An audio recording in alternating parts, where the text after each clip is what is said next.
Happy Friday, everyone. Welcome to what I consider a very, very special episode of BrainScratch. Today we're picking up on a case that I covered over 3 years ago, and it was before Searchlight. And when you know about this case, you might say, well, is that really a BrainScratch case or is that really a Searchlight case? It is of missing person Alissa Turney. However, when you know about the details of this case, the lead investigator, one of the lead investigators that worked on this case himself said that he thought he was dealing with a homicide as well. For me, it really stays in BrainScratch territory. And we've got a very, very special guest to speak to today, someone that I've been talking to, I think, that whole time, and even a little bit before the original BrainScratch came out. We've always kind of kept up to date with each other, and I've seen her do so many amazing things in terms of continuing to raise exposure to her sister's case. So with all that being said, let me welcome Sarah Turney. Hello, Sarah. Hi, John. So nice to finally get to talk to you face to face. You as well. It's weird because I rewatched the old episodes. Of course, I'll have them in the description box below. So anyone that's not familiar with them, get down there, check those out. You might want to watch them before you actually watch this because we're not going to go over all the fine details again. But it was such a trip to look at BrainScratch 3 years ago. And I was telling Sarah before we got started here, I really appreciate that she's one of the first family members that reached out to me and wanted me to do something very close to her and cover her sister's case. So it means a lot to me that she believed in me before, 60,000 subscribers and all this other stuff that I have going on. And it's been a really cool relationship that we've kind of had. She's a Twitter buddy of mine. Like I said, we talk a little bit in email, but we've never actually spoken to each other. This is the first time where we are getting to actually talk and get to see each other. So thank you so much for coming on. I really, really appreciate it. Yeah, thank you. Thank you for believing in me before a lot of other people did. You're one of the first people to cover Alissa's case. I think the first YouTube video to cover Alissa's case. So thank you. Yeah. And it's pretty amazing. Some of these cases really have helped me meet some very strong people, and this case is no exception. You have done such amazing work. You've put up the page, helpfindalissa.com. Of course, you reached out to me to get that coverage to happen. Recently, I saw that you worked with Kendall Rae on a video also about this case. And of course, I think the biggest push that you've been working on lately is now this podcast, which is all about specifically this case. Can you tell us a little bit about the podcast and how it got started? Absolutely. 2 years ago, I was approached by Otavia Sapala, who is the producer of the Missing Alissa podcast. I really wasn't sure what to think of it, to be honest. I wasn't as into podcasts then as I am now. I definitely dove right into that movement, but I wasn't really sure. She was a journalist. She had done some amazing work, but I just didn't know where it was going to go. And I kind of took this leap of faith, and so did she. She's put thousands of hours into this case. She's requested every document that exists. She's interviewed the detectives. She's gone to Desert Center, California. It's been life-changing. She's found out things that I didn't know before that she investigated and before she talked to all these people. So it's been incredible. Yeah, and I do think that is one of the benefits of doing that kind of longer form investigation that podcasts can do. And we've seen it. Obviously, there's Finding Maura Murray is one that I where I learned that as well, that this deep dive format can really be beneficial. It's interesting to me that she actually got the investigators to talk to her, because I know for a while when you and I were talking, kind of seemed like sometimes there were some tough feelings going on between you and the investigators, and sometimes they weren't really keeping you up to date. And then there was a whole event that was going to happen where supposedly they were going to speak about the case, and then they kind of opted out of that event late in the game. Did that relationship turn at some point where they started working with you better? I think it did get a little bit better during the podcast. To be honest, I have no idea how she got that interview. I think they just believed in her and wanted the exposure.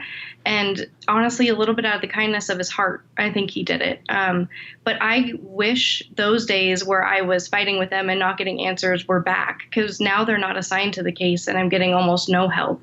I mean, I haven't gotten a response in a month from the person who's supposed to be my contact right now.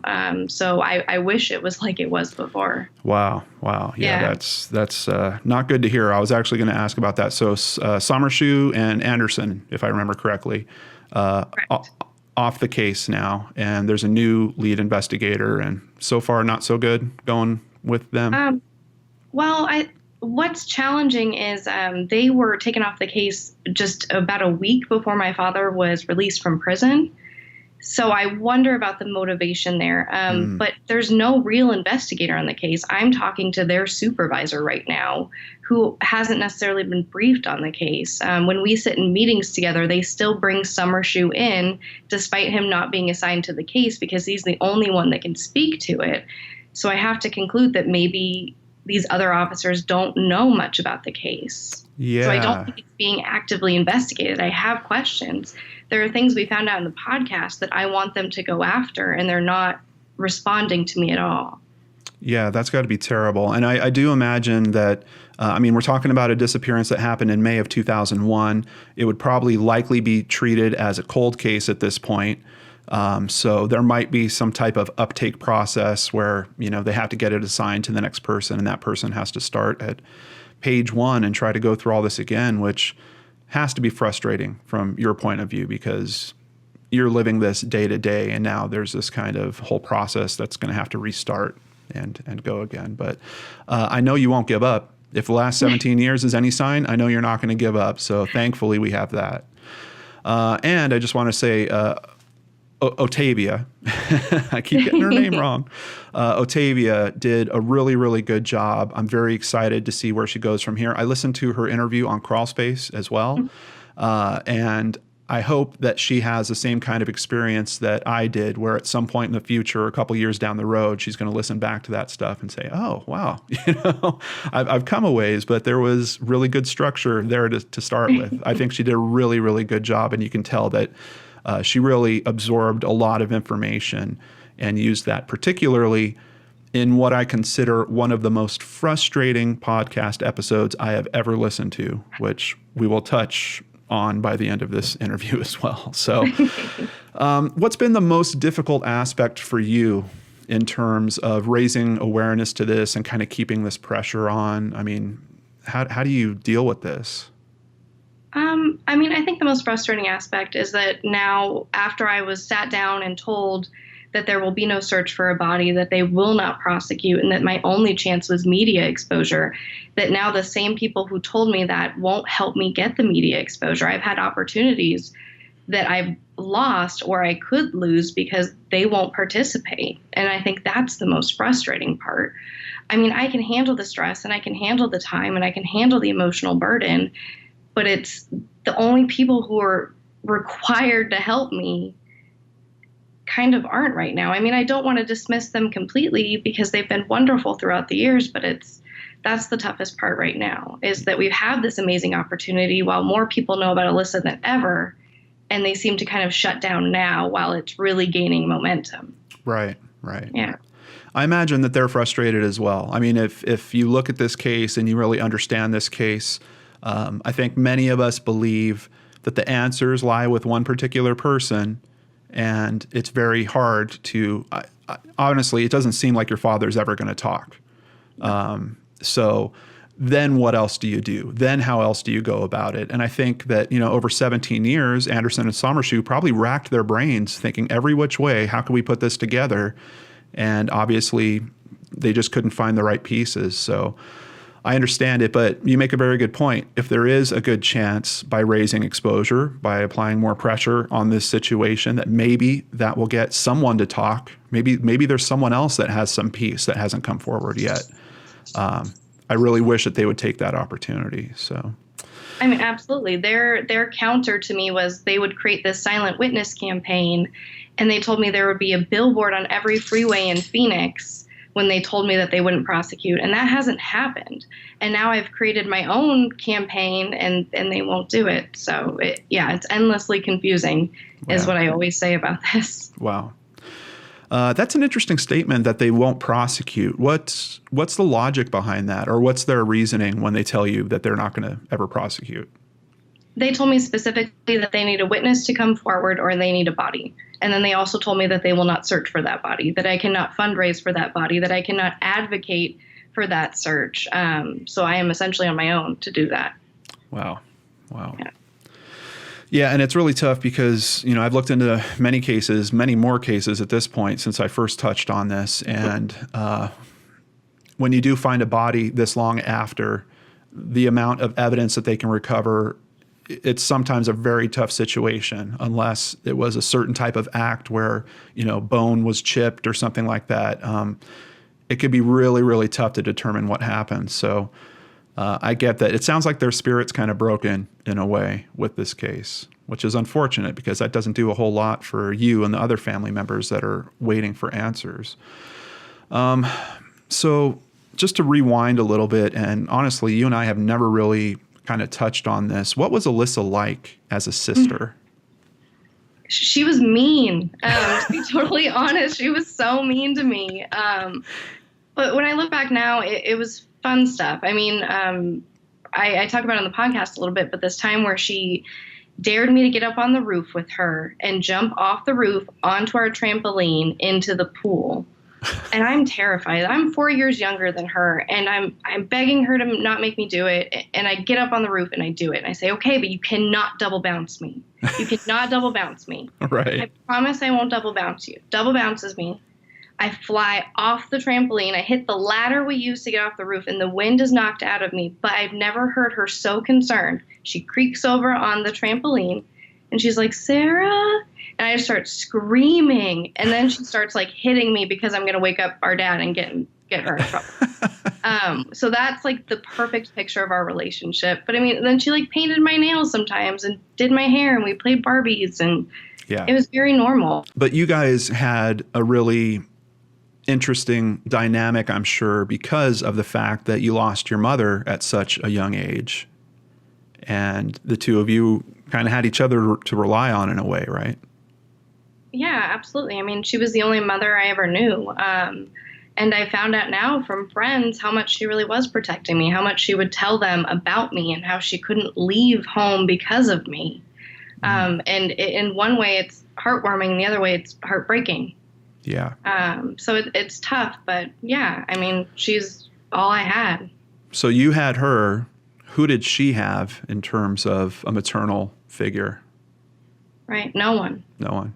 No one. Yeah, that's really, really tough. One of the highlights for me, and I've always talked about how much I believe in YouTube and especially the comments and people come in there and talking to each other, and you engaged in that.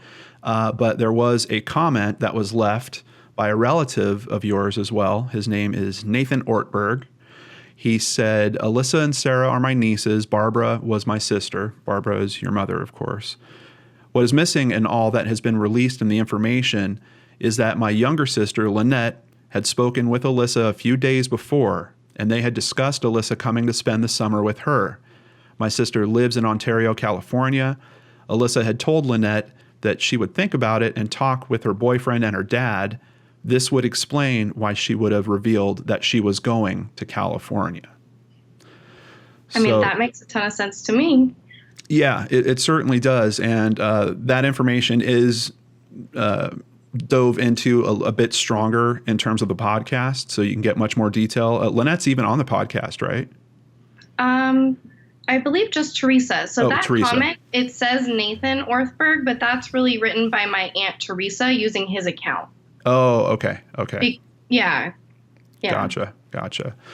And then in a follow-up, it looks like you guys kind of talk back and forth a little bit. And once again, she says, I was basically told he really didn't want to know what I had to say, as he had been told I would lie. I am sorry that this has left such a big hole in our family. There is so much you do not know, and whenever you wish, I would be happy to tell you the story from your mama's family perspective. Did you ever get that story? Did you ever reach out and learn what they were talking about? I mean, to a certain extent, yeah. We speak on Facebook now. We've never had a relationship, really, to be completely honest. They were never in my life or Alyssa's life. But we speak on Facebook, and it's a lot of the same, just mistreatment. And my mom was going to divorce my father, that she wasn't happy, that he wasn't a good guy. But I don't think it was anything to the effect of her being sexually abused, or that she knew for sure that Alissa was leaving, or that he was abusive. I think it was just overall that he kept us from them, and that's why they never had a relationship. Yeah. Yeah. So there was no earth-shattering story from that, unfortunately. Gotcha. But the perspective of potentially an abuser and what an abuser would do in terms of isolating and pulling away from other people that could be witnesses and see what's going on. So sounds like they wanted to give you that piece. And yeah, speaking of Alissa wanting to leave to California, of course, there is the letter that was found when you got home, and found by you, if I remember correctly as well, right? Yeah. Correct. And I stare at this letter like for just, I can't say hours, but I constantly come back to it. I look at it over and over. And I know I've heard that there was some analysis done and that it is her writing. Yes. And the big question is, yeah, it's her writing, but is this from the day where she actually disappeared, or was this from a couple days before? And now we're hearing that there's this time frame where she was talking to some other relatives about going to California, and all of a sudden this letter starts to make a little more sense. So the letter says, "Dad and Sarah, when you dropped me off at school today, I decided that I really am going to California. Sarah, you said you didn't want me around. Look, you got it. I'm gone. That's why I saved my money. Dad, I took $300 from you, Alissa." And the part that I really get stuck on when I look at this letter is, first of all, the intent of every sentence there except for the last one makes sense and completely fits the situation we're talking about. That this was a kind of ongoing conversation. She's just leaving this letter almost like she didn't want to tell your dad face to face, or you face to face. So she wrote this down for you guys to find somewhere, but not necessarily because she was going to be gone. You know, this could have just been that she was going to leave it on the kitchen table, and then when you guys saw her the next day, you could talk to her about it or something like that. But then we get to that last sentence, "Dad, I took $300 from you." And it kind of changes the tone of the letter. And I still wonder when I look at this thing, if that sentence was actually written by her.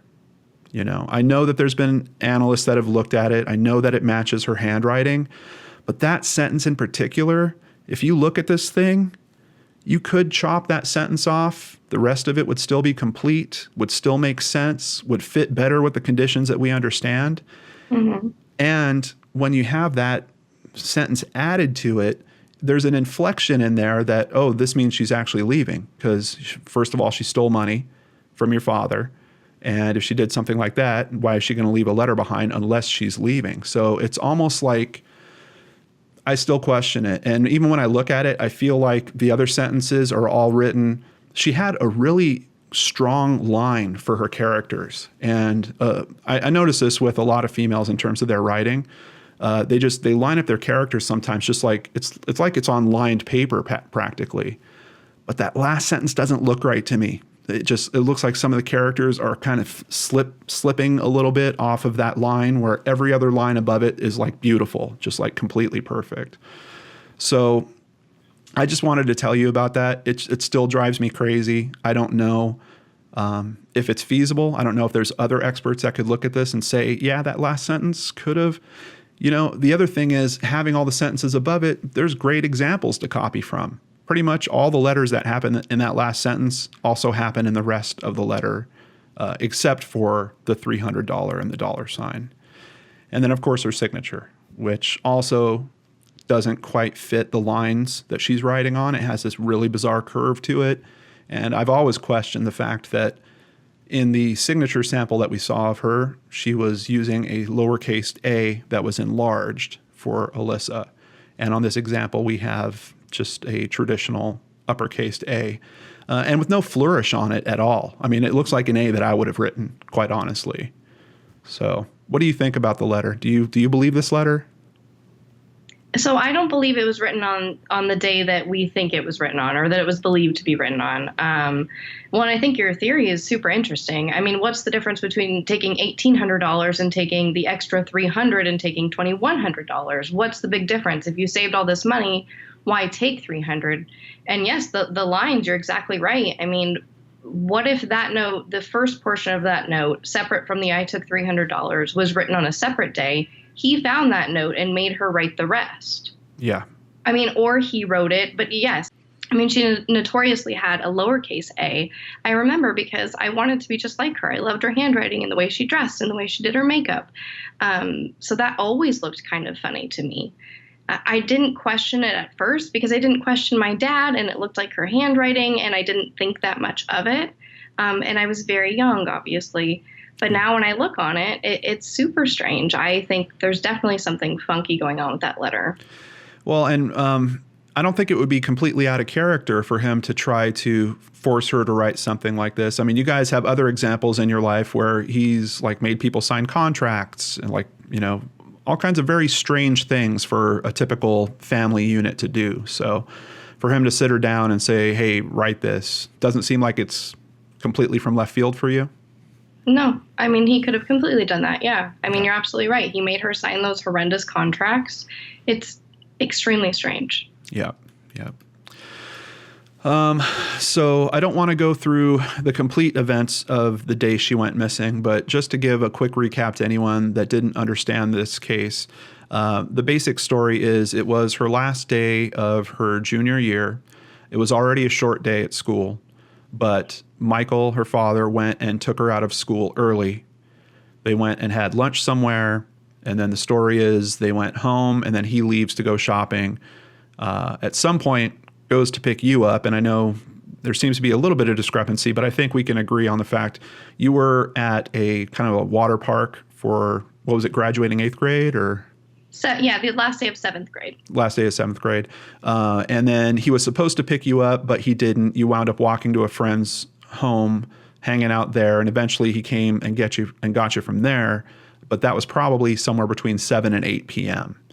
So we have this window of from him picking her up at 11 till 7 or 8 p.m. where we really don't know exactly what he was doing. He says he's shopping, and he produced some receipts, I think, for some simple items that he did indeed go purchase that day.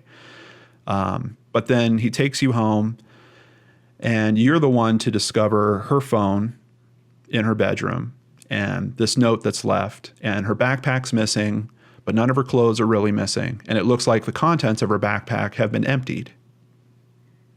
Correct. Yes. And even, I mean, I learned so much about this every day, really. And as the years go by, now I kind of see, I mean, if your daughter's not answering her phone and you're afraid that she might be harmed, why do you let your 12-year-old daughter go into the house first and go into the room first and grab the note? You're an ex-police officer. Right. Shouldn't you be concerned about evidence? Right. I was able to go right in there, touch everything, grab the note, grab her phone. Nothing was preserved. I went in first to a potentially dangerous situation with an ex-police officer. Right. I mean, who does that? I mean, it's just more and more disgusting as I think about it. I mean, how much he used me in it. I'm the one that called her. I'm the one that went in first. I'm the one that became the point person for the family when I was like 17 years old. It's like you were being moved around on a chessboard practically. Like he needed you to be the one to do those efforts. He needed you to be the one to make that discovery because he probably thought in some way that's going to validate his story. You know, oh, I'm not the one that found that letter. There's no way I could have written it. We know it was in the house because my daughter was the first to go in and find it. Yeah, that's it. There's something about this case that really, really breaks my heart. And that is we want to trust our parents, all of us. And for you being in this kind of situation, you can't. And it hurts. It hurts me just to know that that's what you're going through in this as well. And then to look back at things like this and to say, you know, was my family member using me like for getting away like with something like this? it's really, really terrible. And it's part of why I respect you so much in terms of how much work you've put into this. Some people could have run from this situation. Some people could have turned to, substances or other escape mechanisms to just try to bury this in their past. But I really appreciate that you have been trying to shine a light on it, being very honest about your position about it, despite the fact that it involves someone that obviously you love. This is your father. And it really, that part of it it really, really breaks my heart, because I'm already sad about Alissa. I'm already sad about this family potentially being fractured by something like this going on. But the fact that I don't see how that can be fixed with him holding this position, it will never be fixed. No. And that is probably the most heartbreaking thing of all. I think all of us have done things in our lives that we regret. And if you hide from them, you never get to actually cross that bridge again and go back. And it's really, really terrible. I really feel for you in all this. Thank you. So you went from the position of initially being, seemingly manipulated by your father, but to the point where you were believing everything that was going on. You were going on these kind of missions with him where he was searching for her, if I remember correctly. And then something happens where your perspective on this whole situation shifts dramatically. And I think you kind of pinpoint it on the interview that happened with John Quinones, right? Correct. Yes. That's really when it started to turn. What was it about that interview where it turned for you? That was the first time I found out that he took her out of school early that day. And that was the first time that I had confirmed reports that she had been sexually abused. And even those, I didn't really believe. I mean, I believed he took her out of school that day, but I didn't believe about the sexual abuse, not until later. And people started coming around and confirming it and finally coming out with the truth and telling me. I mean, I was so young, I can't blame them for not telling me, but it was hard to find out that way. Yeah, absolutely. It's frustrating to watch because your father is really kind of emotionally charged, and his story seems to kind of wind all over the place. And I know he's got this conspiracy theory that he keeps trying to integrate with Alissa's disappearance. It's very, very frustrating to try to take it all in. And it's strange because your father seems to be coming from this position of how intelligent he is to see all this stuff. But at a very simple level, if you're that intelligent, then lay it out. Explain it in a way where we can actually follow it. I think Einstein said something like, if you think you really understand something, try explaining it to your grandmother. It's just, I don't get that he's had all this time, 10 years of sitting in prison. He could have written numerous books about this at this point and released them and said, hey, here's the truth. Here's why you guys aren't able to follow all this. Here's the little secrets that I've discovered, and here's how it all fits together. It's really, really frustrating. And there's also the aspect of, especially when he was talking to Otavia about this, it's like he keeps deferring to the fact that you need to understand the motive. And looking into as many crimes as I have now, especially with Case Cracked, you don't. You can solve crimes specifically with evidence, with physical evidence. In some cases, you never understand the motive. So it's this weird chain that I see where he's kind of like, well, if you don't understand the motive, you're not ever going to understand any of this. And the truth is that's really not true when it comes to physical evidence. And we're talking about a man that had cameras and recorders all over his house. It's just, absolutely. It's mind-boggling. So he gets arrested for the terrorism stuff, which effectively is part of this conspiracy theory. He's lashing out at a union that he used to work for. He's written this whole manifesto. When they raid his place, I think they find a safe, and there are letters in the safe that include copies of this manifesto as well. There was one letter specifically written for you. Was there a letter for each of his children? No, only for me and one of my brothers. Okay. And did you ever get to see that letter? I did. I believe I read it at the time. And to be honest, I can't remember a thing that it says. I need to go back and read it again. I thought about that when I was watching your videos again today. I don't think it was anything I hadn't heard before, I'm sure. Yeah. Yeah. So you still have it? Probably a lot of the same stories. Yeah. You still have the letter? I have to have it somewhere, I'm sure. Yeah. And that's what's scary. Like, I feel like I block things out. I'm sure you do. I'm absolutely, and you're probably wise to do that in some cases. But you've got a great partner now in Otavia. Just get it over to her. Let her process that stuff. So, absolutely. Yeah. Obviously, there was no letter for Alissa in there. No. Yeah. And I know through listening to the podcast that it seems like he was only a matter of days away from executing this plan. Summershoe says that he kind of matched up what was written in the manifesto, specifically about the van, and they actually found the van, and the van had the brick or the rock. I've heard it described both ways for being on the accelerator so that he could run it into a building potentially, and that there was a date that was marked on a calendar that was literally within a couple of weeks of him being busted, right? Correct. I think it was less than 2 weeks away. It was a calendar we had in our kitchen. And I saw a picture of it, and there was a big X on that day.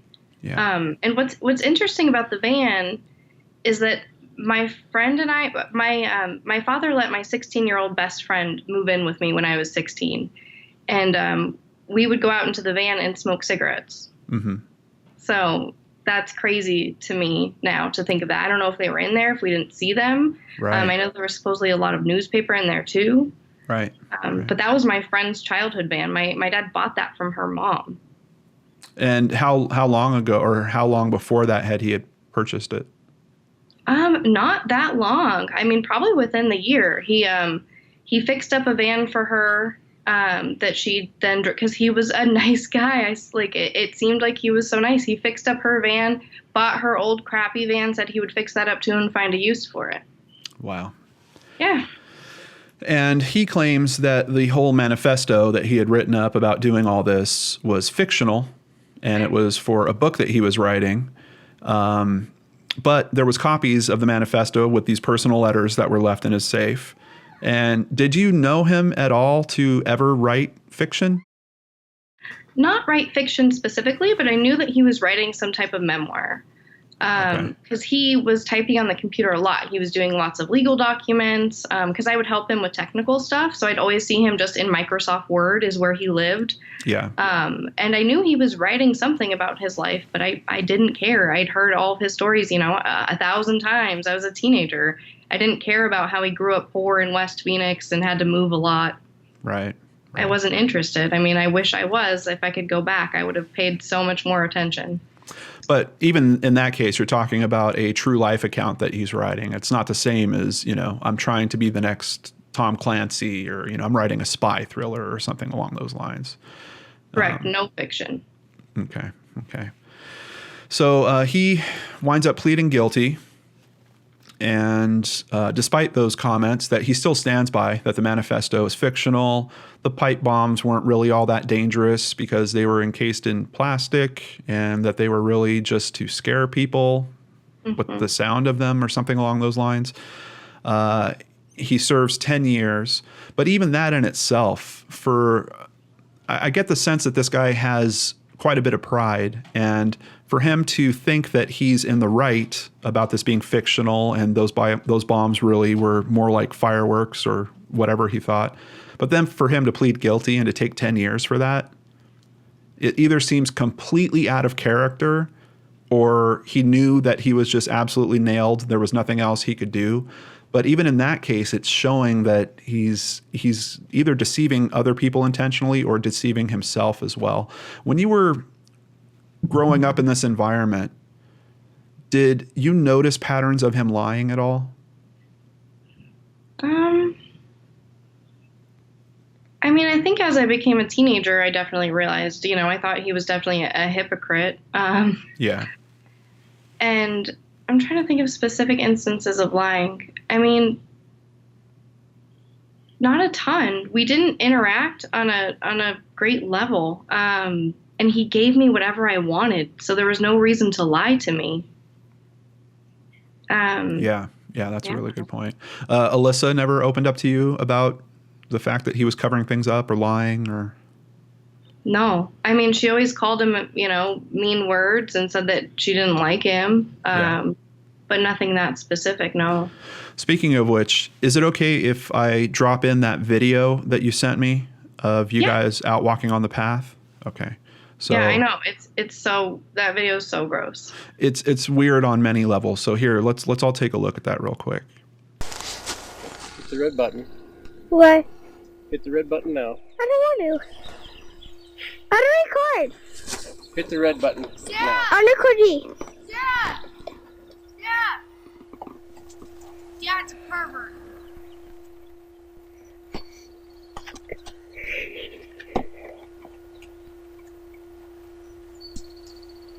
Sir, give me the camera now.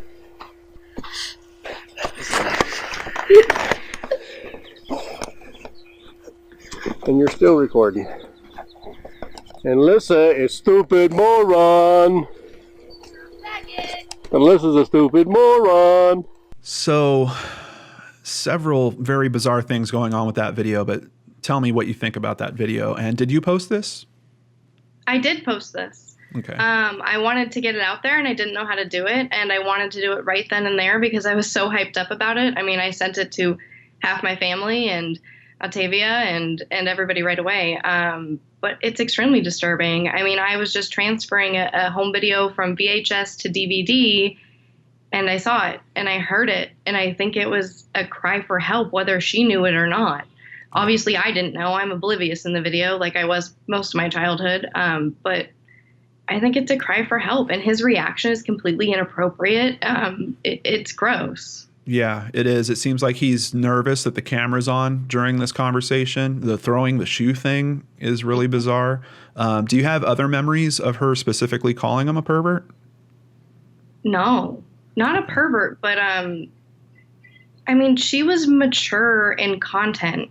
I remember a Saturday Night Live sketch with Will Ferrell and I think like Sherry O'Terry, and they had a cheerleading skit, and excuse me if this is vulgar and you need to cut it out, but they would say, sex can wait, masturbate. And I was very young, and Alissa dared me to go up to my dad and say that, and he got really, really mad.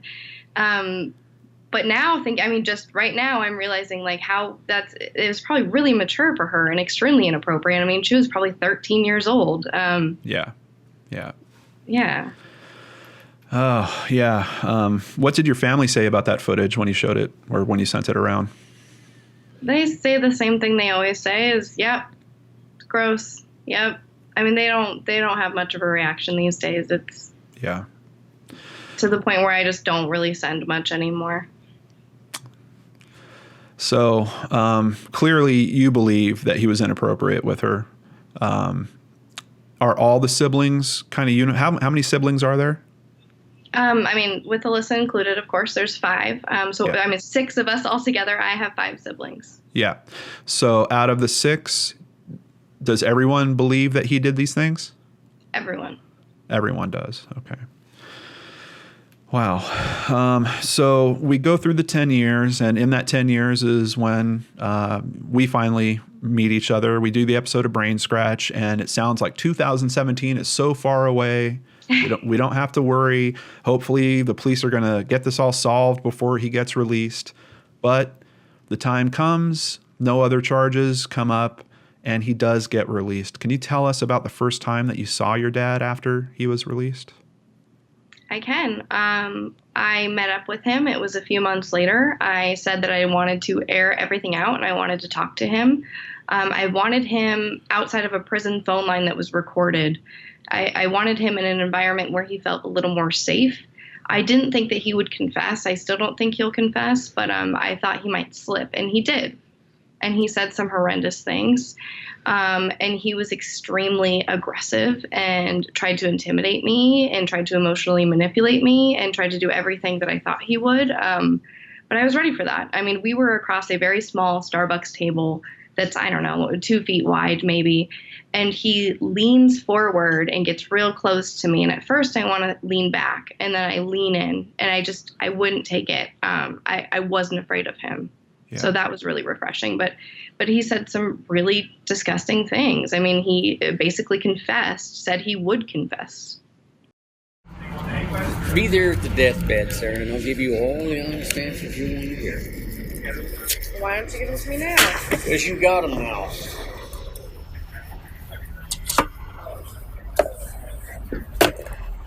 Then why are you making me this offer to go to your deathbed?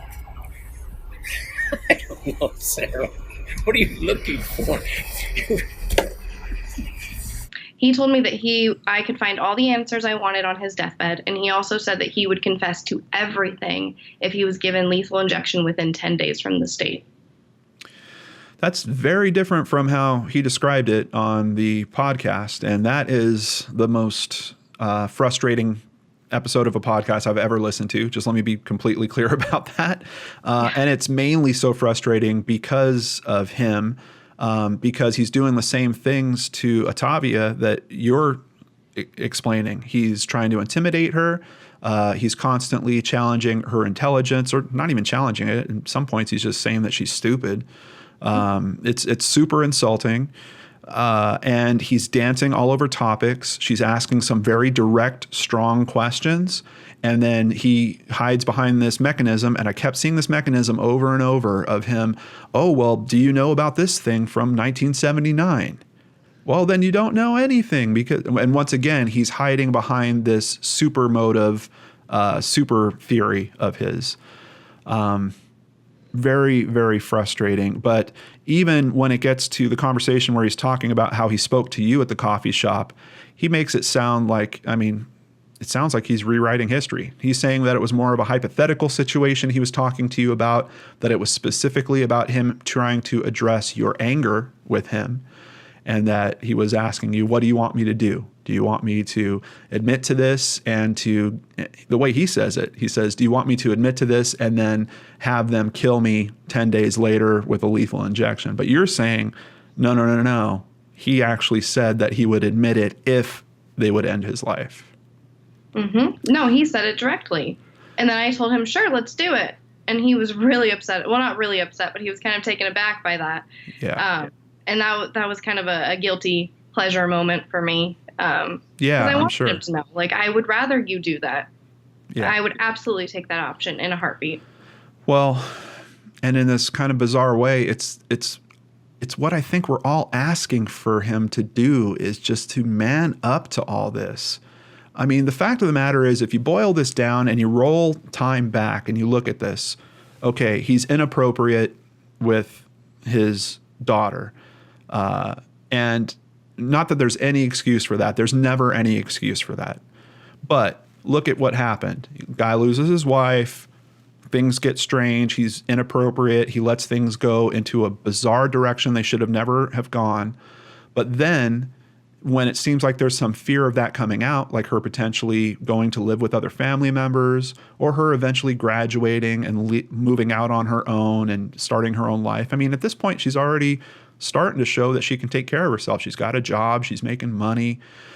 Then, theoretically, he ups his ante on all this and does a horrible, horrible crime that could land him way more time in prison.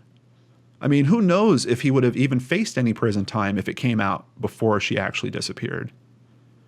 It's just, it feels like he's the worst gambler I've ever seen in my life. Like, he's the guy that is just constantly shoving the chips in the table saying, oh yeah, well then this. Oh yeah, well then this. And he's just blown it out to this position now where, from his perspective, there's no coming back.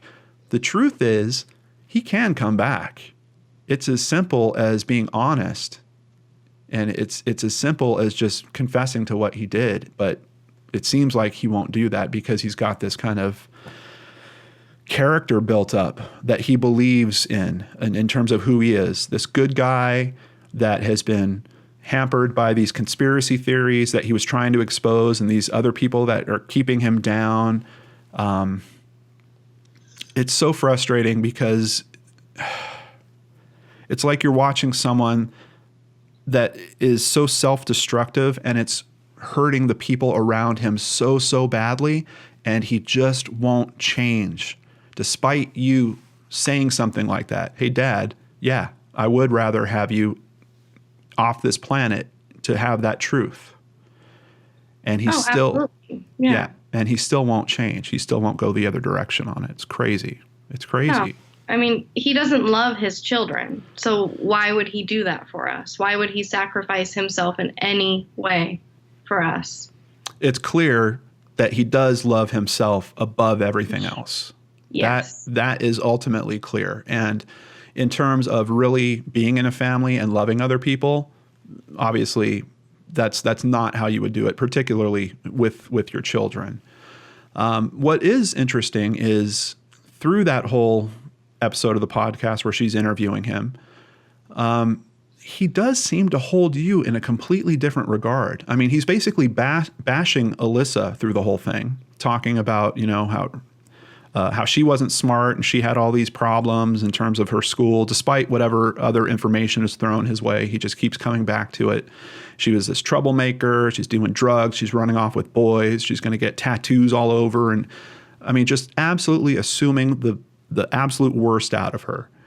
But for you, he kind of keeps holding you still in this high regard, even through that interview. Do you think that that is real, or do you think that that is another mechanism of control? I think it's another mechanism of control. I don't think he holds me in high regard. I think he wants to pretend like he raised a good kid. But the truth is I raised myself. Yeah. When you listened to that interview, obviously you weren't there when it was going down, when she was on the phone with him. What did you hear from that? Did you hear anything different in that interview, or did you learn anything from that interview? Trying to think of the more compelling points. I mean, I think I learned that he's egotistical enough to be roped into an interview without kind of knowing it. I mean, it started off, he was like, I'm not going to give you an interview, but he's so compelled to talk and he cannot help himself from answering these questions. Right. So I think it shows that he's willing to talk. He's not willing to confess, but he slips up. His story changes all the time. He adds new elements all the time. He adds things every single time we talk to him. That's why I want everyone to be able to interview him. I want him to speak as much as possible, because that's a really good hope for us. That's one of the best hopes we have right now, besides finding a body. Yeah. One of the biggest contradictions that I think I've found in everything that he has said between that interview and the John Quinones interview is, first of all, there's the story we're supposed to believe that she left, that she ran away because we have this letter that was left behind.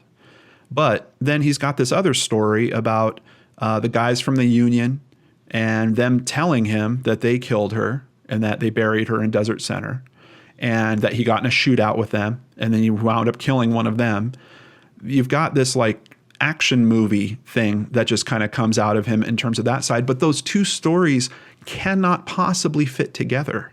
There is no way that both of those situations fit together.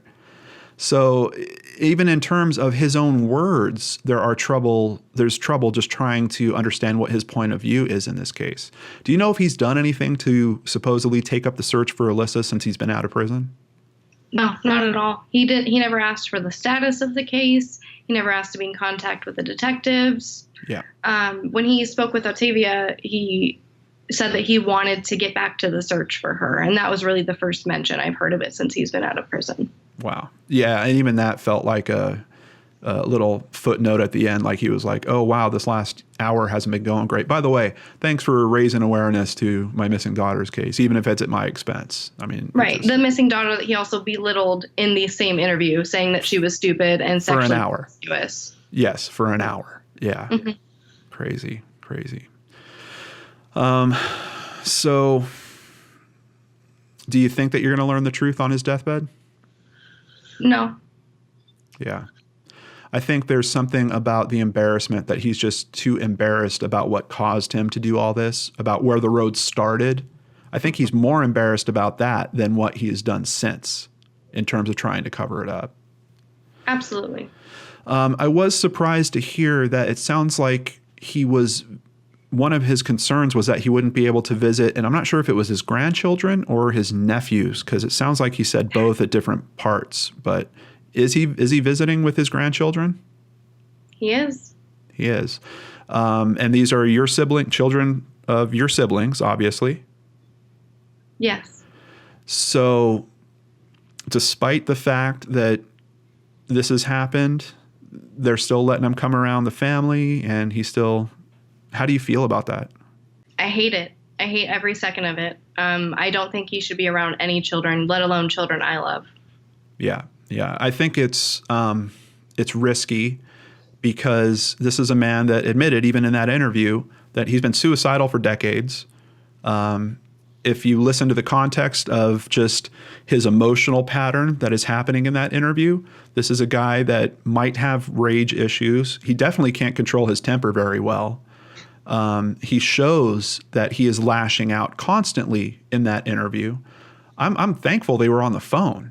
I wouldn't even want her to be in the same room with him during that type of interview with how confrontational he was being.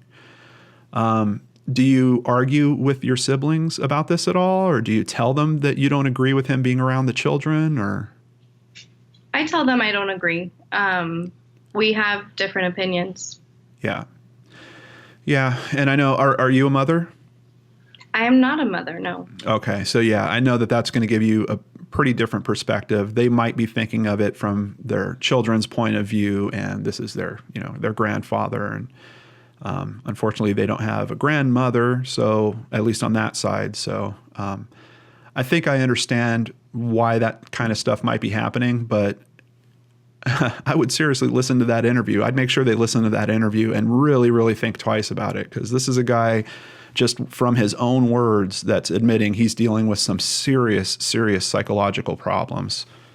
And I don't know. I wouldn't feel safe. I wouldn't feel safe having him in those. And I understand the temptation of wanting your dad back in your life. I get that. I totally get that. But we all see it differently, and some of us deal with it in different ways. So I completely understand why they do it. I just still don't agree with it, obviously. Yeah. So what is the best possible outcome here, specifically for you, knowing where you are now, knowing what the likelihood is that you're ever going to hear the truth come from him?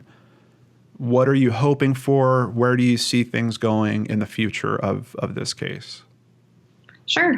We've had some really great media exposure, which has been amazing and overwhelming and wonderful. So best case scenario is I can organize a search and fund this search, and we find a body, which all that has a ton of problems that come with it, and trying to find the location and things like that. So it's a reach. It's a reach to find a body and organize a search, but that is best case. I mean, but I will take a fair trial with what we have right now. We have enough right now. There are cases that have been tried and have been won for less. Yeah. So we can do it now. All I want is a fair trial. Yeah, absolutely. Do you think that she's in Desert Center? No. Okay. What makes you? I don't think he could have gotten that far in that amount of time. I don't think it could have happened. He drove 3 to 4 hours away, drove 3 to 4 hours back to get me, was seemingly clean, and nothing seemed too out of place. All that time he had to murder her, write the note, dispose of the body, clean up the vehicle, whatever else entails in that. It's a really quick turnaround for him to go to Desert Center. Yeah. I think she's a lot closer. Okay. Yeah, I was wondering about the Desert Center comment, because I was wondering if he was trying to set up when she eventually was discovered. And that's why he had made this story about getting in this shootout with these guys, and that they had said that because he was expecting her to be found at some point. But you make a really good point. There's a lot of desert between Desert Center and Phoenix. There's a whole lot of area in there, and it doesn't have to actually be there. It could just be a way that he's throwing all of us off. I've certainly been focused on Desert Center, specifically because of his comments on it. But if you do find her, if nothing else, even without the trial, would you be happy just to be able to have a proper service, have a proper memorial, and put her to rest? I would be a lot happier in my heart, but I still want justice. Yeah. I think that that's more important than finding pieces of her body to not be graphic. I mean, Alissa forever is in my soul, in my heart, with or without a body, and I want justice for her. I want her day in court. Like her day, not his day. I want her day in court, which has not happened yet. That is one of the things that is really tough about this whole case too, is we do wind up talking so much about Michael whenever we're talking about this case, because he's the stopping block to us understanding more about this case.